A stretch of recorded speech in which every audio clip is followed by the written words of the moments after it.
মা, মনটা কি চাই না একজন আলেমের মা হইয়া দুনিয়া থেকে বিদায় নিয়ে যাইবা? মা গো মা, মনটা কি চাই না একজন হাফেজের মা হইয়া দুনিয়া থেকে বিদায় নিয়ে যাইবা? এলাকার বৃদ্ধ বাবাজিরা, মনটা কি চাই না একজন হাফেজের বাবা হইয়া দুনিয়া থেকে বিদায় নিয়ে যাইবান? মাগো মা, যে মা বাবার সন্তান জমানার বড় আলেম হয়, ওই মা বাবার কপাল কত ধন্য। যে মা বাবার সন্তানের পিছনে জনগণ দাঁড়ায় দাঁড়ায় নামাজ আদায় করে, ওই মা বাবার জীবন কত ধন্য। যে মা বাবার সন্তানের পিছনে জনগণ হাজার হাজার মানুষ দুয়ার জন্য দৌড়া, ওই মা বাবার জীবনটা কতই না ধন্য। কথা বলেন ঠিক কিনা? তোমার যদি সন্তান একটা আলেম হয়, তখন তুমি দুনিয়া থেকে বিদায় নিয়ে যাইবা, আমার বাবারা তোমার সন্তান গিয়ে সামনে গিয়ে দাঁড়াবে। বাবারা আলেম বানানোর জন্য আমার বন্ধু মানুষ আপনাদের গায়ে মাদ্রাসায় পড়ছে, কি সুন্দর অ্যাপসখানা। আমার বাবারা এখানে আপনাদের সন্তানকে ভর্তি করান। ও মা, ওই দিন দুর্গাপুর বয়ানে গেলাম, বয়ানের পরে মা এক মুখ ধরে কান্দে, হুজুর গ 10 বছর বিয়ে করলাম, কোনো সন্তান হয় না, হুজুর একটু আমার জন্য দোয়া করেন। ও এলাকার বৃদ্ধ বাবাজিরা, এ যুবক ভাইরা, আল্লাহ পাক রব্বুল আলামিন তোমাকে সন্তান দান করলো। আল্লাহ পাক রব্বুল আলামিন তোমাকে সন্তান দান করলো। সন্তানটাকে মাদ্রাসায় পড়াও, মাদ্রাসায় ভর্তি করে দাও, হাফেজ হও, হাফেজের বাবা হও।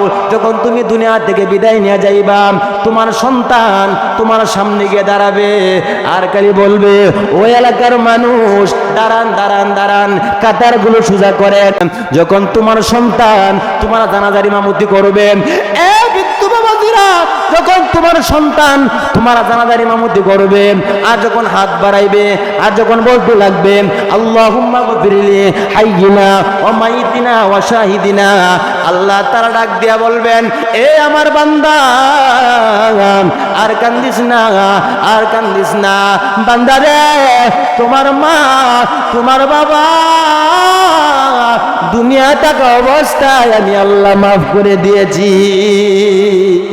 আজকে এবার মসজিদে ইন্না লিল্লাহির আওয়াজ, কালকে আর এক পাড়ার মসজিদে ইন্না লিল্লাহির আওয়াজ। কেউ কাঁদে আমার মা নাই, কেউ কাঁদে আমার সন্তান নাই। কথা বলেন ঠিক কিনা? আমার বাবারা, যেখানে এখানে আপনারা আসলেন, বসার সঙ্গে সঙ্গে আল্লাহ তাআলা গুনাহগুলি মাফ করে দেন। চতুর্দিকে রহমতের ফেরেশতারা একের উপরে দাঁড়াইতে দাঁড়াইতে দাঁড়াইতে আল্লাহর আকাশ পর্যন্ত চলে যা। আল্লাহ তাআলা ডাক দিয়া বলে, এই আমার ফেরেশতারা দল, হে মাঠের ভিতরে তোমরা একের উপরে দাঁড়াইতে দাঁড়াইতে দাঁড়াইতে আমার আকাশ পর্যন্ত কেন তোমরা চলে আসছো? আল্লাহর ফেরেশতারা বলেন, ও দয়ার মালিক, এখানে তোমার বান্দারা তোমার কথা বলতেছে, তোমার বান্দারা তোমার কথা শ্রবণ করতেছে। আল্লাহ তাআলা ডাক দিয়ে বলেন, এই আমার ফেরেশতারা রে, আমার বান্দা কি চায়? ও দয়ার মালিক, তোমার বান্দা জান্নাত চা, জাহান্নাম থেকে মুক্তি চা। আল্লাহ তাআলা ডাক দিয়ে বলেন, আমার বান্দা কি জান্নাত দেখছে নাকি? না মাবুদ, তোমার বান্দা জান্নাত দেখে নাই, তোমার বান্দা জাহান্নামও দেখে নাই। আল্লাহ তাআলা ডাক দিয়ে বলেন, এই আমার ফেরেশতারা রে, আমার বান্দা জান্নাত দেখে নাই, আমার বান্দা জাহান্নামও দেখে নাই, এরপর জাহান্নামকে ভয় পাইয়া জান্নাতের আশায় এই ঠান্ডার ভিতরে বসলো। এই আমার ফেরেশতারা রে, তোমরা সুসংবাদ শুনাইয়া দাও, আমি আমার বান্দার জিন্দেগির গুনাহগুলি মাফ করিয়া আমি আমার বান্দার নামটা জান্নাতের কাতার মাধ্যমে তুলে দিলাম। তাহলে কি এখানে বসার লাভ না লস? কথা বলেন, লাভ না লস? যারা প্যান্ডেলের বাহিরে আছে তারাও কি লাভে আছে না লসে আছে? আরে ভাই কপাল কপাল সান কোয়াল্লা কপাল। আবু জাহেলে নবীর সাথে খানা খাইলো, এক দস্তরে বসলো, এরপরে বলেন জান্নাতি না জাহান্নামী। 27 বছরের যুবক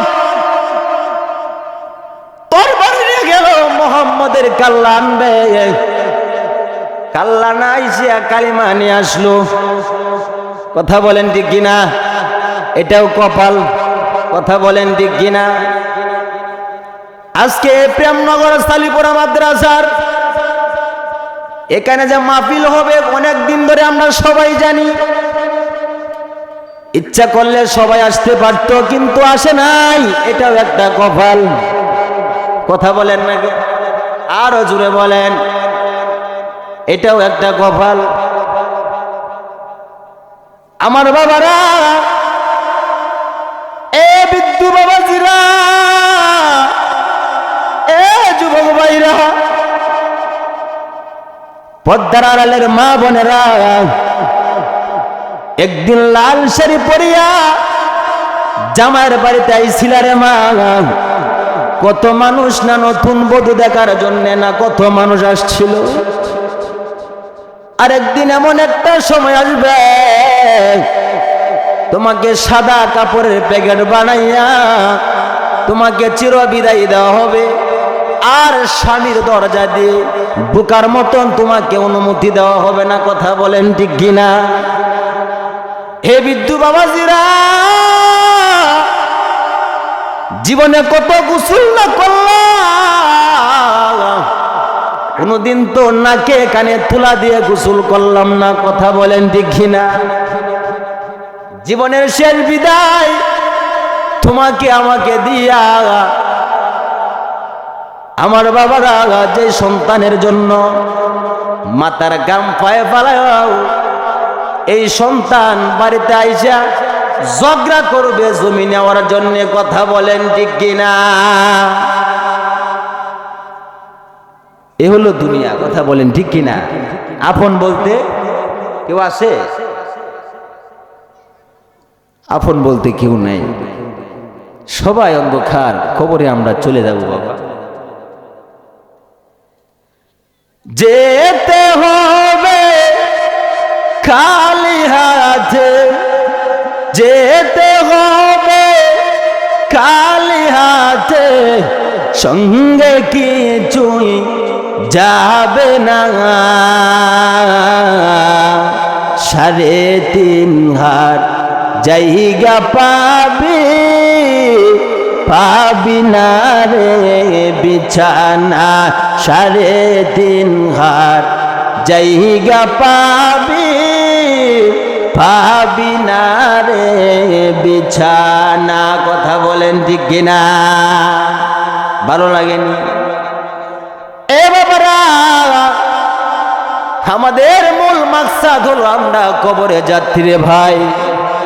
অন্ধকার কবর, সাপ বিচ্ছুর ঘর, পোকামাকার ঘর, অন্ধকার কবরে আমরা চলে যাব।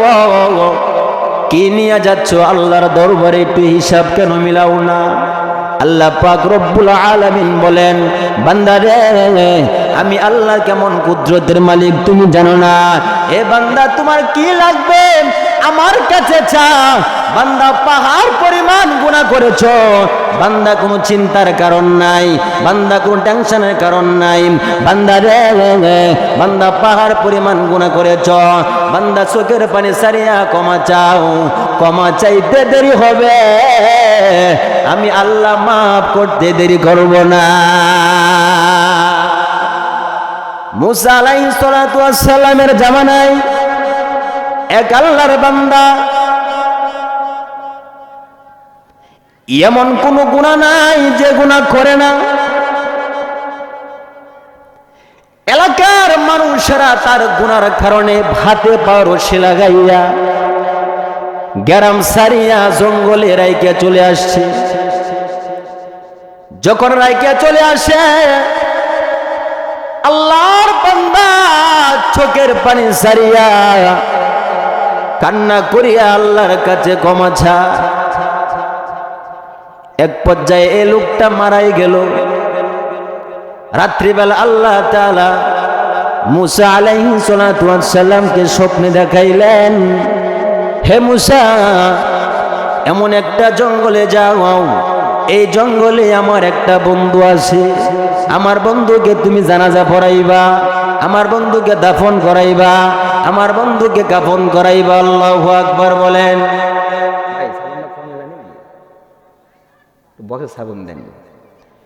হে মুসা, আমার বন্ধুকে তুমি কাফন পরাইবা। মুসা আলাইহিস সালাতু ওয়াস সালাম যায় দেখেন, যে লোকটাকে হাতে পায়ে বাঁধা জঙ্গলে রাইকে চলে আসলো, ওই লোকটাই মারা গেছে। আল্লাহ ওনাকে বন্ধু বলছে, যাই হোক আগে মাটি দেই। মাটি দিয়ে আল্লাহর সাথে কথা বলে, ওগো আল্লাহ,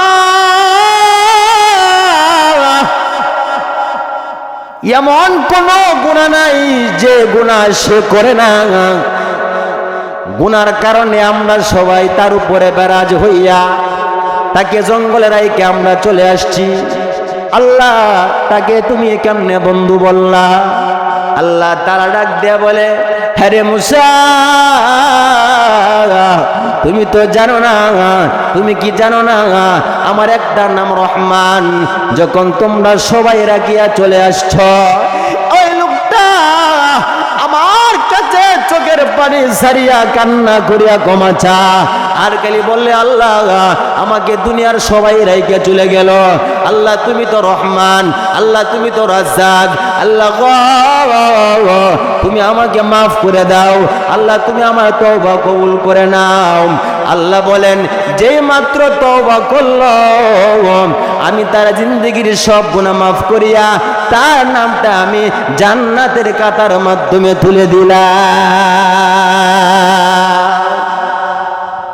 আল্লাহ রহমান, এই জন্য বলি বাবা, পাহাড় পরিমাণ গুনাহ করেছেন, টেনশনের কারণ নাই, আল্লাহর কাছে ক্ষমা চান। আমার বাবারা, আমি যখন রওনা করছিলাম, নিয়ত করে আসছিলাম অন্যদিকে বয়ান করব, কিন্তু আপনাদের যে অবস্থা দেখেন, কত বড় প্যান্ডেল, মানুষ নেই, আল্লাহর ভয় নাই, আল্লাহর ভয় নাই। আল্লাহর ভয় থাকলে আমরা এখনো বাসা বাড়ি থাকতাম না, কথা বলেন ঠিক কিনা? আল্লাহর ভয় নাই। এই আমার বিদ্যু বাবাজিরা, আল্লাহ পাক রব্বুল আলামিন কুরআনের ভিতরে বলেন, আফাহাসিবতুম আন্নামা খালাকনাকুম আবাসা, আফাহাসিবতুম আন্নামা খালাকনাকুম আবাসা ওয়া আন্নাকুম ইলাইনা লা তুরজাউন।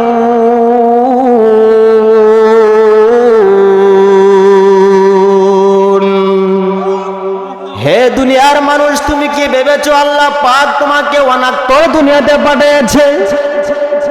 এমনকি এই ধারণা করিয়াছো আর আমার দরবার হাজিরা দেওয়া লাগবে না? ধারণাটা তোমার সম্পূর্ণ ভুল। আল্লাহ পাক তোমাকে অনাত্তর দুনিয়াতে পাঠান নাই, আল্লাহ পাঠাইছে একমাত্র আল্লাহর গোলামি করার জন্য, কথা বলেন ঠিক কিনা? ওয়া আন্নাকুম ইলাইনা লা তুরজাউন। তুমি কি এই ধারণা করিয়াছো আর আমার দরবার হাজিরা দেওয়া লাগবে না? না না বান্দা, তোমার এই ধারণাটা ভুল। ওয়া আন্নাকুম ইলাইনা লা তুরজাউন, নিশ্চয় নিশ্চয় একদিন না একদিন আমার দরবারে তোমার হাজিরা দেওয়াই লাগবে। আল্লাহ পাক রব্বুল আলামিন কুরআনের ভিতরে আর এক জায়গায় বলেন, আরে বান্দা, তোমার কি লাগবে আমার কাছে চা। কারণ দুনিয়ার মানুষের কাছে চাই লাভ নাই। দুনিয়ার মানুষ হচ্ছে ফকির, দুনিয়ার মানুষ হচ্ছে কাঙ্গাল, দুনিয়ার মানুষ হচ্ছে অসহায়, কথা বলেন ঠিক কিনা? ইয়া আইয়ুহান নাস আনতুমুল ফুকারাউ ইলা ইলাল্লাহ ওয়াল্লাহু হুয়াল গনিয়ুল হামিদ। আল্লাহ বলেন আনতুমুল ফুকারা, দুনিয়ার মানুষ সবাই ফকিরের দল, দুনিয়ার মানুষ কাঙ্গালের দল, দুনিয়ার মানুষ ভিক্ষুকের দল। আনতুমুল ফুকারা ইলাল্লাহ, একমাত্র ধনী হলাম আমি আল্লাহ। আল্লাহ সামনে গিয়ে বলেন আমি শুধু ধনী না, আনতুমুল ফুকারা ইলাল্লাহ ওয়াল্লাহু হুয়াল গনিয়ুল হামিদ, আমি আল্লাহ হলাম প্রশংসিত ধনী। প্রশংসিত ধনী তাকেই বলা হয় যে চাওয়ার আগে হাতে পৌঁছায় দেয়, ঠিক কি না? জুড়ে বলেন, আপনারা কি আবার মনে হয় ক্ষুধা লাগছে নাকি? ঠিক কি না? আরো জুড়ে, আরো জুড়ে। মাশাআল্লাহ, আপনারা বেড়াই দিয়ে দেন। একটু আগান, একটু আগান বাবার, আগান, একটু আগায় যান। যারা বাইরে আছেন আইন বাবার, আপনারা একটু আগায় যান বাবা, আইন পরিবেশ সুন্দর করেন। লা ইলাহা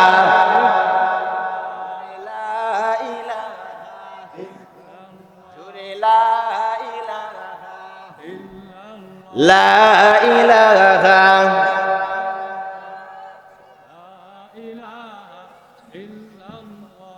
জোরে লা ইলাহা, জোরে লা ইলাহা। মাশাআল্লাহ, আলহামদুলিল্লাহ। দেখছেন অনেক মানুষ হয়ে গেছে। আল্লাহ আমাদের সকলকে কবুল করো। সকলে বলেন আমিন, আরো জোরে বলেন আমিন। মাশাআল্লাহ, আপনারা অনেক ভালো মানুষ। ভালো মানুষ না হইলে এই ঠান্ডার ভিতরে বসে থাকতেন না, ঠিক কিনা?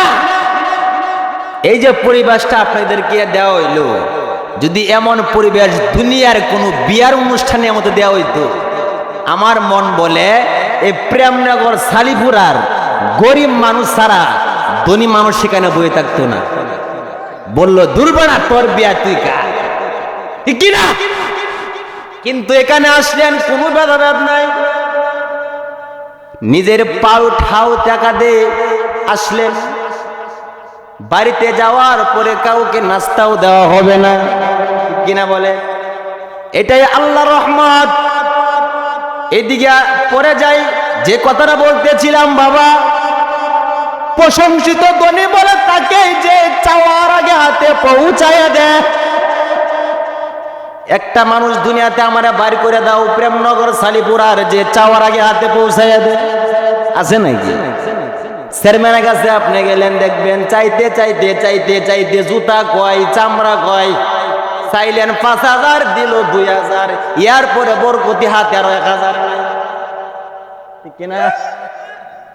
কারণ ফকির ওর পিছুটান আছে। আল্লাহ বলেন বান্দা আমার কোনো পিছুটান নাই, আমার কোনো ছেলে নাই, আমার কোনো মেয়ে নাই, আমার কোনো সন্তান নাই।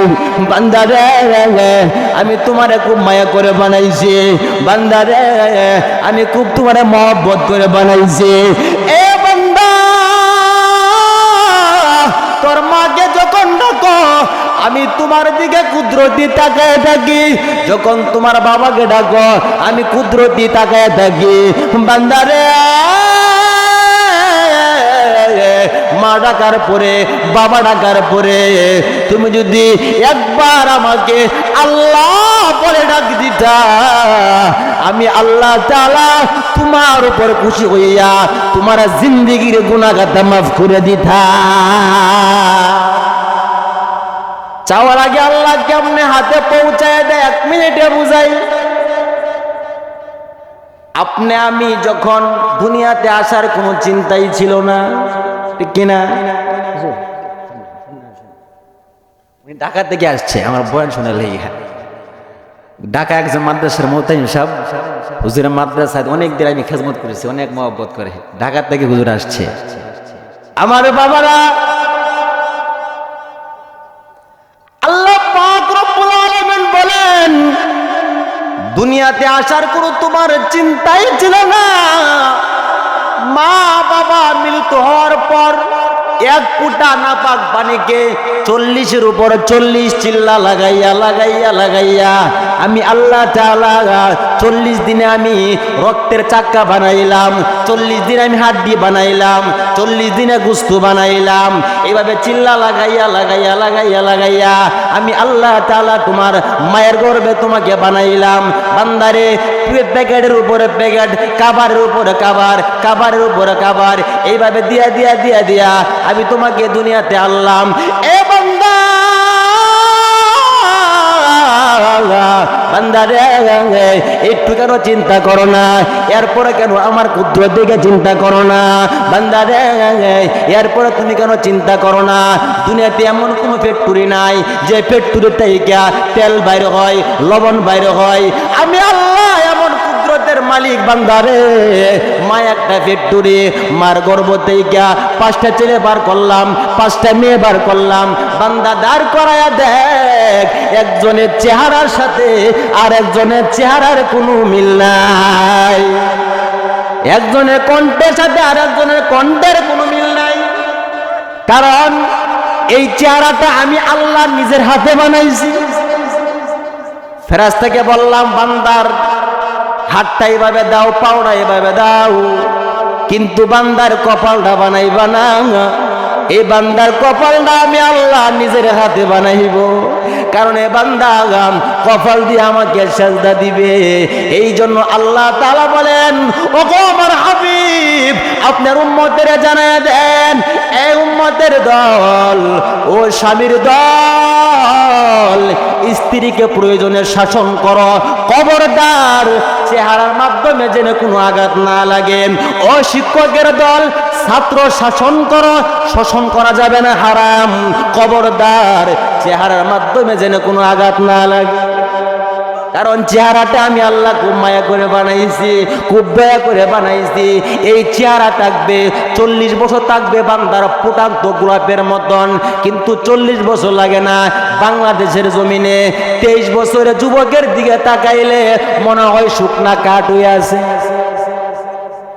ওই দিন মধ্যাহ্নগর চামরদানি বয়ান করলাম, চেয়ারম্যান সাহেব বসা, হুজুর একটু বয়ান করেন, নেশার বিরুদ্ধে বয়ান করেন, নেশার বিরুদ্ধে।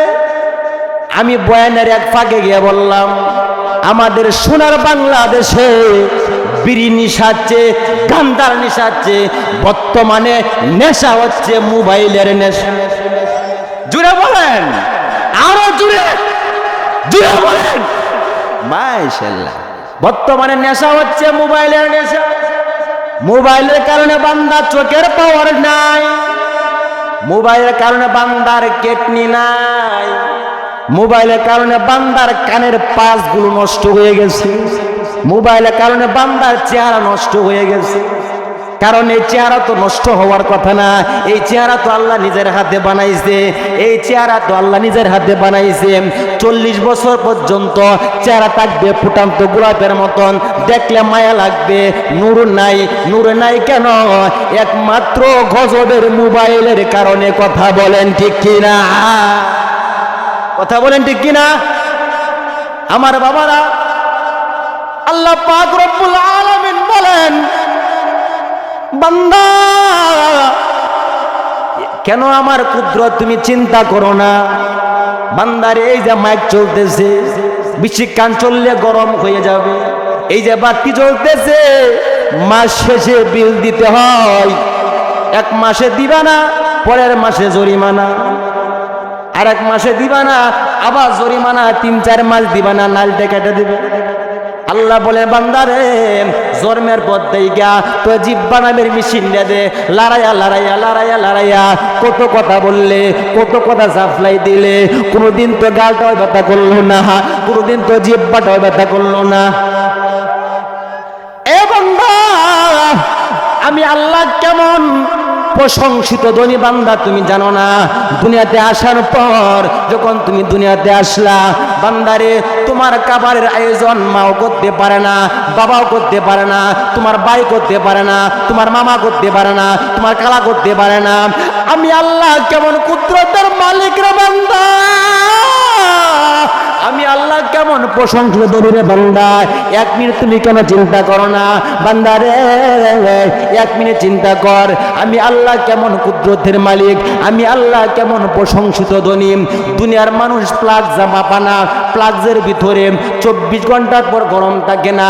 আল্লাহ তাআলা বলেন দুনিয়াতে আসার পর বান্দারে তোমার মায়ের স্তনের ভিতরে এমন প্লাগসের ব্যবস্থা করে রাখলাম, 24 ঘন্টা কেন, 2 দিন কেন, 5 দিন কেন, 2 থেকে 3 বছর পর্যন্ত মায়ের স্তনে দুধ পান করবে রে গোলাম।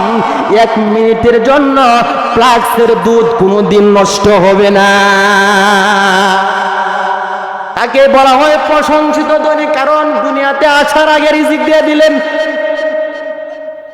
আনতুমুল ফুকারাউ ইলাল্লাহ ওয়াল্লাহু হুয়াল গনিয়ুল হামিদ। আল্লাহ বলেন আমি হলাম প্রশংসিত ধনী।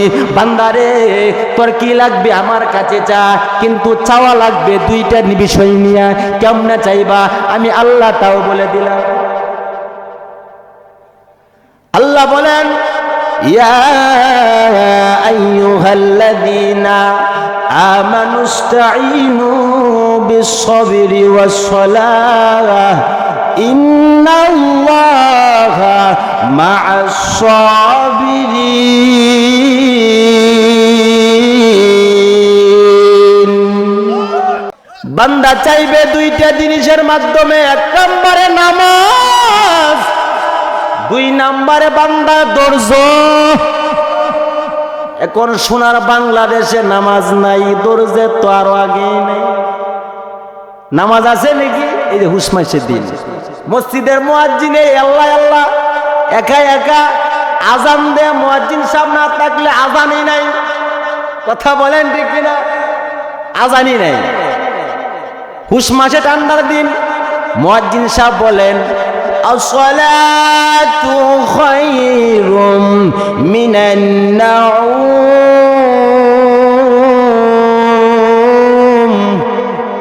ঘুমের যে নামাজ ভালো। আমরা বাঙালি মুসলমান বলি লেপটান দিয়ে আরো বাঙ্গাই, আমাদের আর নামাজ আগে ঘুম। কথা বলেন ঠিক কিনা? আমার বন্ধুগণ এই হলো আমাদের অবস্থা। নামাজ নাই, ধৈর্য তো আর কবরই নাই। ইমাম সাহেব যদি একটা নাম পা করে আর কোন কবরই নাই। মসজিদের মুসল্লি মিস কল দিতেছে হুজুর কেরাটা বাইতে করেন। কথা বলেন ঠিক কিনা? এতে কি বুঝাইতেছে হুজুর কেরাটা বাইতে করেন? ধৈর্য আছে? আছে।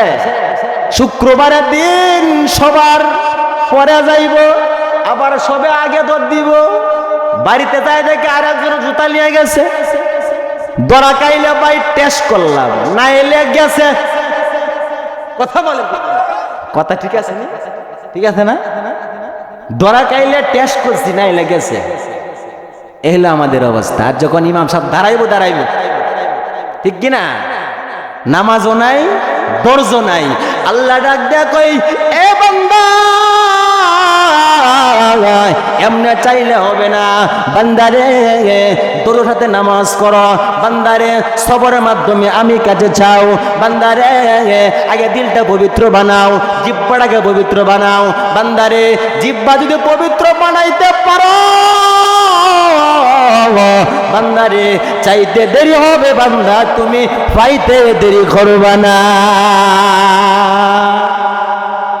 ঠিক কিনা বলেন আমার বাবারা? এ বিদ্যু বাবাজিরা, মনে হয় আর বেশি কেন সময় নাই। হুজুর আসার আগে আমি বয়ান গুছাই।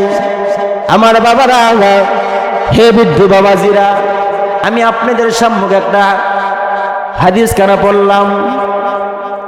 সকলে বলেন সাল্লাল্লাহু আলাইহি ওয়াসাল্লাম। এই যে সাল্লাল্লাহু আলাইহি ওয়াসাল্লাম বললেন 3টে পুরস্কার। কয়টা পুরস্কার? যদি কোনো মানুষ একবার সাল্লাল্লাহু আলাইহি ওয়াসাল্লাম বলেন, আল্লাহ তাআলা তার সাথে সাথে বান্দার 10টা গুনাহ মাফ করে দেন। 10 গুণ মর্যাদা আল্লাহর কাছে বেড়ে যায়। মুরব্বি কাকা কই যা, কাকা কই যা, কই যা? হোয়াটসঅ্যাপ করবো, আচ্ছা যায়নি, এমনি মানুষ নেই আবার উড়াউড়ি করে দেখছেন কার ভাই। আমার বাবারা,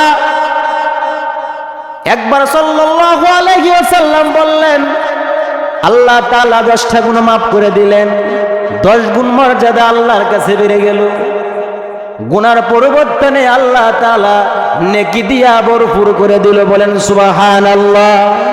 এই যে সুবহানাল্লাহ বললেন, সুবহানাল্লাহর অর্থ হলো আল্লাহ পবিত্র, কিন্তু তোমার আমার দিল অপবিত্র। বাবা, বয়ানের শেষের দিকে প্রায় চলে আসছি। আমার বাবারা কিছু কিছু সবক দিয়ে যায়। আমার বিদ্যু বাবাজিরা,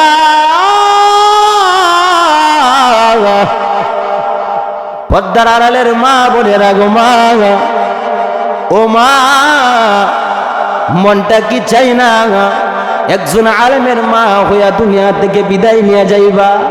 মাগো মা, মনটা কি চাই না একজন হাফেজের মা হইয়া দুনিয়া থেকে বিদায় নিয়ে যাইবা? এলাকার বিদ্যু বাবাজিরা, মনটা কি চাই না একজন হাফেজের বাবা হইয়া দুনিয়া থেকে বিদায় নিয়ে যাইবান? মাগো মা, যে মা বাবার সন্তান জমানার বড় আলেম হয়, ওই মা বাবার কপাল কত ধন্য। যে মা বাবার সন্তানের পিছনে জনগণ দাঁড়ায়া দাঁড়ায় নামাজ আদায় করে, ওই মা বাবার জীবন কত ধন্য। যে মা বাবার সন্তানের পিছনে জনগণ হাজার হাজার মানুষ দুয়ার জন্য দৌড়া, ওই মা বাবার জীবনটা কতই না ধন্য। কথা বলেন ঠিক কিনা? তোমার যদি সন্তান একটা আলেম হয়, তখন তুমি দুনিয়া থেকে বিদায় নিয়ে যাইবা, আমার বাবারা তোমার সন্তান গিয়ে সামনে গিয়ে দাঁড়াবে। বাবারা, আলেম বানানোর জন্য আমার বন্ধু মানুষ আপনাদের গায়ে মাদ্রাসা করছে, কি সুন্দর অ্যাপসখানা। আমার বাবারা এখানে আপনাদের সন্তানকে ভর্তি করান। ও মা, ওই দিন দুর্গাপুর বয়ানে গেলাম, বয়ানের পরে মা এক মুখ ধরে কান্দে, হুজুর গো 10 বছর বিয়ে করলাম, কোনো সন্তান হয় না, হুজুর একটু আমার জন্য দোয়া করেন। ও এলাকার বিদ্যু বাবাজিরা, এ যুবক ভাইরা, আল্লাহ পাক রব্বুল আলামিন তোমাকে সন্তান দান করলো। আল্লাহ পাক রব্বুল আলামিন তোমাকে সন্তান দান করলো। সন্তানটাকে মাদ্রাসায় পড়াও, মাদ্রাসায় ভর্তি করে দাও, হাফেজ হও, হাফেজের বাবা হও। যখন তুমি দুনিয়া থেকে বিদায় নিয়ে যাইবা, তোমার সন্তান তোমার সামনে গিয়ে দাঁড়াবে আর খালি বলবে, ওই এলাকার মানুষ দাঁড়ান দাঁড়ান দাঁড়ান, কাতারগুলো সোজা করেন। যখন তোমার সন্তান তোমার জানাজার ইমামতি করবে, এ বিদ্যু বাবাজিরা, যখন তোমার সন্তান তোমার জানাজার ইমামতি করবে, আর যখন হাত বাড়াইবে, আর যখন বলতে লাগবে আল্লাহুম্মা গফিরলি হাইয়িনা ওয়া মাইতিনা ওয়া শাহিদিনা, আল্লাহ তাআলা ডাক দিয়া বলবেন, এ আমার বান্দা, আর কান্দিস না, আর কান্দিস না বান্দা রে, তোমার মা তোমার বাবা দুনিয়া থাকা অবস্থায় আমি আল্লাহ মাফ করে দিয়েছি। আমার বাবারা, তোমার সন্তানকে স্কুলে পড়াও, আমি কোনো বাধা নাই, আমি কোনো বিরোধিতা করছি না, কারণ তোমার সন্তান স্কুলে পড়িয়া ইঞ্জিনিয়ার হবে, এটা আমি মুসলমানের গৌরব। কারণ আমি মোল্লা যখন বিল্ডিং বানাবো, তোমার মতন সন্তান আমার লাগবে। আর যখন তুমি মারা যাইবা, আমাকে জানাজা দেওয়ার জন্য আমাকেও তোমার দরকার হবে। কথা বলেন ঠিক কিনা? বাবা, স্কুলে পড়ান, কিন্তু বেয়াদব বানায়েন না, আল্লাহর কোরআন থেকে দূরে সরাইয়েন না। আল্লাহর কোরআন থেকে দূরে সরাইয়া যাওয়ার পরে কি হয় 1 মিনিটে বোঝাই। বাংলাদেশের জমিনে স্বামী আর স্ত্রী দোয়া করে, আল্লাহ একটা সন্তান দাও। আল্লাহ তাআলা সন্তান দান করলেন কন্যা। বাবা মা আদর করে নাম রাখলেন তাসলিমা। নামটা বলেন ইসলামী নাকি? ইসলামী না? কিন্তু কেন আকাম করে তা বুঝি না। তাসলিমা যখন লেখাপড়ার সময় হয়ে যান, তাসলিমাকে তার আব্বা আম্মা স্কুলে ভর্তি করাইল। জুড়ে বলেন, কিসে ভর্তি করাইল? স্কুলে ভর্তি করার পর যখন তার আস্তে আস্তে বয়স বাড়ে, তাকে ডাক্তারের লাইনে লেখাপড়া শুরু করে দিল। ডাক্তারের লাইনে একটা সময় সে MBBS ডাক্তার হয়ে গেল। শুধু সে ডাক্তার না, MBBS ডাক্তার। আমার বাবারা খেয়াল করেন কথাটা কই বলতেছি। দেখেন কোরআন থেকে দূরে সরানোর পরে তোমার বান্দা তোমার সন্তানকে যদি এই বাংলা লাইন পড়ায় তুমি যত তুমি শিক্ষিত করো, যতক্ষণ পর্যন্ত এই আমার বন্ধুর মাদ্রাসায় এমন কওমি মাদ্রাসায় এলেম না শিখাইবা, বাংলা পড়তে পড়তে বাংলার ডিগ্রি শেষ করে যাবে, কিন্তু কোরআনের ছোঁয়া না থাকলে তাকে ধ্বংসের পথে কেমনে নিয়ে যায় খেয়াল করেন। আমার বাবারা ওই তাসলিমাকে যখন সায়েন্সে লেখাপড়া শুরু করে দিল, একটা সময় সে এমবিবিএস ডাক্তার হওয়ার পরে সে আল্লাহর কোরআন নিয়ে গবেষণা শুরু করে দিল। কোরআনের ভিতরে যায় দেখে এই কোরআনের ভিতরে আল্লাহ পাক রব্বুল আলামিন বলেন নারী থাকবে পর্দার ভিতরে, নারী যেখানে মনে চায় সেখানে যাইতে পারবে না, নারী থাকবে পুরুষের আওতায়। তাসলিমা নাসরিন চিন্তা করলো আল্লাহ বড় জালেম হয়ে গেল, নাউজুবিল্লাহ বলেন। আল্লাহ তাআলা নারীদের উপরে জুলুম করেছে, বলেন নাউজুবিল্লাহ বলেন, আরো জোরে বলেন, আরো জোরে বলেন। আমার বাবারা আল্লাহ বড় জালেম হয়ে গেছে। তাসলিমা নাসরিন বই লেখে, বইয়ের ভিতরে লেখে আমি তাসলিমার পেট, আমার পেটে বাচ্চা নেওয়ার অধিকার আমার আমার আমার আমারে কেউ জোর করে বাচ্চা দিতে পারবে না। নাউজুবিল্লাহ বলেন। তাসলিমা বইয়ের নাম হচ্ছে যাব না কেন যাব, তার বাংলা শব্দ আকাম করব না কেন করব। আমার বাবারা তাসলিমা নাসরিন সে যখন আল্লাহর কালাম গবেষণা করতে গিয়ে যখন পাইল নারী থাকবে পর্দার ভিতরে, তাসলিমা নাসরিন সুন্দর করে বই লেখলো। বইয়ের ভিতরে লেখলো কি নারীকে আল্লাহ তাআলা জুলুম করেছে, আল্লাহ বড় জালেম। সোনার বাংলাদেশের মুসলমান কেউ আওয়ামী লীগ বুঝি না, বিএনপি বুঝি না, সুন্নি বুঝি না, ওয়াহাবি বুঝি না, যখন এই কথা বলল সমস্ত মানুষ আল্লাহু আকবারে ধ্বনি তুলল। যে তাসলিমা নাসরিন পর্দার বিরুদ্ধে কথা বলল, বুরকার বিরুদ্ধে কথা বলল, সমস্ত মানুষের হুঙ্কারের কারণে আল্লাহু আকবার ধ্বনির কারণে বাংলাদেশ ছাড়তে বাধ্য হয়েছে। শিক্ষিত হওয়ার পরে কেন এই কাজ করলো? ইসলামী ছোঁয়া নাই। এই জন্য বলি বাবা তোমার সন্তানকে স্কুলে পড়াও আমের গৌরব, কিন্তু একটা কথা মনে রাখবা সব কথার আগে আমার আল্লাহর কোরআন চলবে। কথা বলেন ঠিক কিনা? আমার বাবাজিরা বক্তা চলে আসছে, বক্তা বসায় বয়ান করা আদবের খেলাফ। আমার বাবাজিরা যতক্ষণ কথা বললাম আমাদের মূল মাকসাদ নামাজ পড়তে হবে, সঠিকভাবে চলতে হবে। আল্লাহ পাক রব্বুল আলামিন আপনি আমাদেরকে সমস্ত কথার উপর আমল করার মতন সর্বপ্রথম আমাকে, তারপরে আপনাদেরকে আমল করার মতন বোঝার মতন সকলকে তৌফিক দান করে দেন। সকলে বলেন আমিন। আসসালামু আলাইকুম ওয়া রাহমাতুল্লাহি ওয়া বারাকাতুহু।